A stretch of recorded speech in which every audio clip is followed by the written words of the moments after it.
A paz do Senhor Jesus a todos. Hoje pela manhã eu estava fazendo uma oração a Deus e me lembrando de algumas coisas que Deus colocou no meu coração, mas que às vezes por conta das adversidades a gente acaba colocando um pouquinho de lado.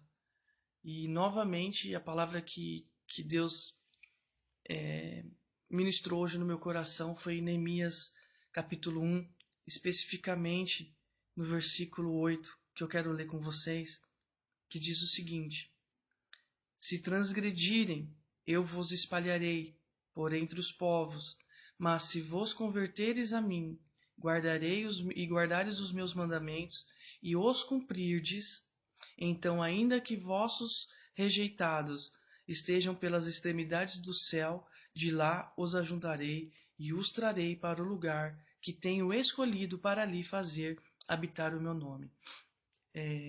Há muito tempo eu tenho orado a Deus para que Ele pudesse me mostrar algumas coisas a respeito do seu reino, da sua obra e de como tudo isso está acontecendo aqui nesse plano que nós chamamos de mundo, né, de plano carnal. E Deus ele tem falado muito comigo algumas coisas, e hoje especificamente eu quero compartilhar uma intimidade minha com Deus, com vocês. E eu realmente espero que vocês estejam dispostos a ouvir e a entender. No texto de Neemias, o povo de Deus tinha sido levado cativo para uma terra que era para eles possuírem, mas que, infelizmente, por causa da desobediência, eles não conquistaram algumas terras.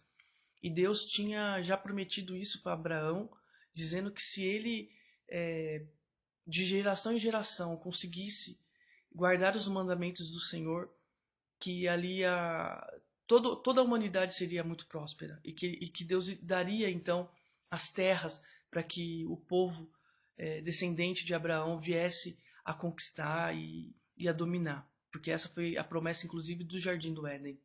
Mas o povo ele se afastou de Deus. Ele começou a adorar a outros deuses, deuses que não são verdadeiros, deuses que nos iludem a conquistar coisas ao invés de lutarmos e pagarmos o preço pela salvação. Jesus Cristo, quando ele morreu, ele não nos prometeu nada além da salvação.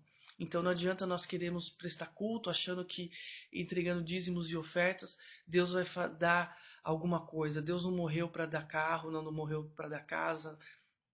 Enfim, Deus não morreu para nada disso. Deus morreu para nos dar a salvação. E é isso que nós temos que buscar. E aqui, nessa situação de Neemias, especificamente falando, Neemias estava na casa do rei, ele era copeiro, e de repente veio um irmão chorando e noticiou a respeito das pessoas que estavam cativas. E Neemias era um homem que, apesar de ele não estar dentro do templo, ele não está dentro do tabernáculo, ele não estava ali com aqueles irmãos em comunhão, ele estava de uma certa forma isolado, ele entendeu o chamado dele em Deus.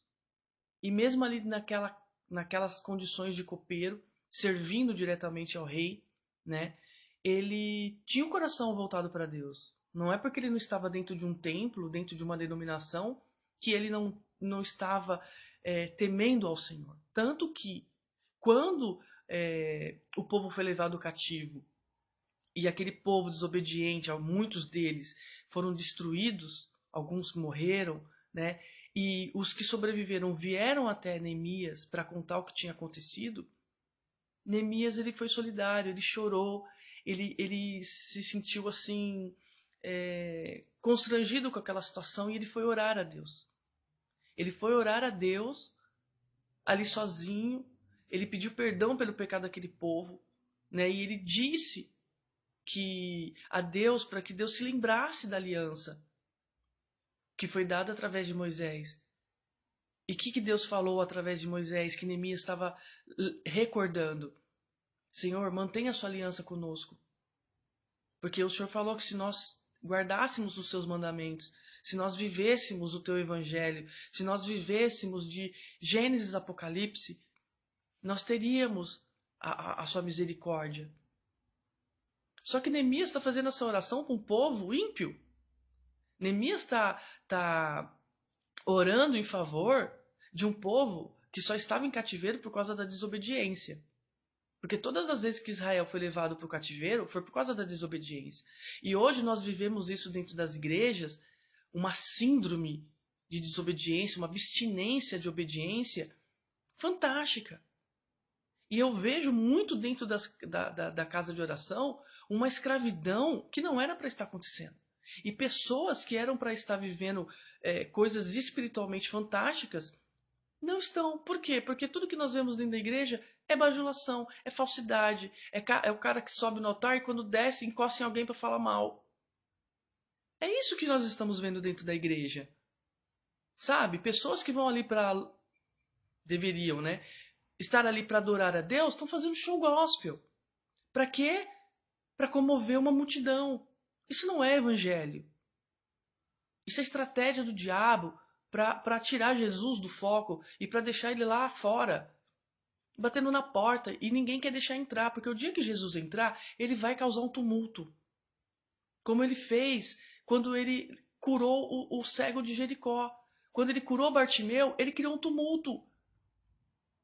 Ele criou um tumulto. Quando ele perdoou a prostituta, a mulher que foi pega em adultério, ele também criou um tumulto ali. E muitas vezes as pessoas não mudam seus posicionamentos dentro da igreja como líderes, como pessoas que deveriam estar sendo modelo de Cristo na vida dos outros, porque elas não querem mudar. E aí quando chega uma pessoa como eu que confronta, que fala, não porque eu sou dona da verdade, mas porque eu leio a verdade. E tudo que eu falo está embasado na Bíblia. E quando eu vou falar isso para as pessoas, o que as pessoas fazem? Religiosa, fariseu. Só que aqui a palavra é clara. Aqueles que não guardarem os mandamentos de Deus, que não seguirem a Jesus Cristo, que não seguirem o modelo correto, vão ser dispersadas pelo próprio Deus. E depois, Deus vai juntar as ovelhas do aprisco, vão entregar na mão de um pastor que seja sério, que não queira apenas membros de igreja, mas queira bons cristãos dentro da sua denominação, que não imponha nenhum tipo de cartilha, porque Jesus não deixou cartilha, Jesus deixou o evangelho, que nada mais é do que a história de Cristo e as cartas enviadas pelo apóstolo Paulo para aqueles amigos e irmãos que estavam em outros lugares distantes e que eles precisavam se comunicar para levar o evangelho de Cristo. É isso que nós devemos fazer, sermos cartas vivas para levar o evangelho de Cristo. Nós não temos que subir no altar, na plataforma, e pregar o evangelho para convencer o crente a ficar dentro da igreja. Nós temos que pregar Jesus Cristo. Se a pessoa quer ficar, fica. Se não quer, vai embora.